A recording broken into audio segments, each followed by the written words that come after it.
नमस्कार, आपण पाहत आहे भांडा फोड न्यूज. एका दमात भ्रष्टाचारी कोमात. सोशल मीडिया, कर्जबाजारी, गुन्हेगारी, सट्टेबाजी, चोरी, मटका, जुगार, दारू, सावकारशाही, न्यायाच्या प्रतीक्षेत प्रशासन. भांडाफोड न्यूज. एका दमात भ्रष्टाचारी कोमात. कोल्हापुरात वन विभागाची मोठी कारवाई. शेख कसबापौडा रोडवर दुर्मिळ लाकडाची तस्करी करणारा ट्रॅक्टर जप्त. करवीर वनपरिक्षेत्रातील नियत क्षेत्रामध्ये रात्री गस्त घालत असताना वन विभागाच्या पथकाने मनाई प्रजातीच्या अनगड नगाची अवैध वाहतूक करणाऱ्या ट्रॅक्टर व ट्रॉली जप्त केली. ही कारवाई सोमवारी 25 रोजी शेख कसबापौडा रोडवर करण्यात आली.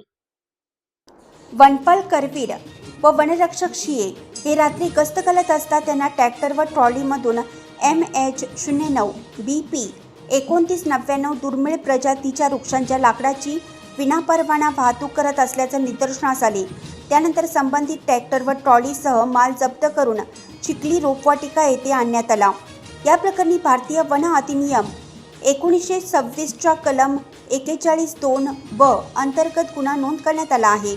ही कारवाई उपवनरक्षक धैर्यशील पाटील, सहाय्यक वनरक्षक व प्रियांका दळवी यांच्या मार्गदर्शनाखाली वनक्षेत्रपाल नंदकुमार नलावडे, वनपाल सागर कोळे, वनरक्षक विकास घोलप, विदेश तांभारे, ओमकार भोसले, महादेव कुंभार यांनी केली आहे.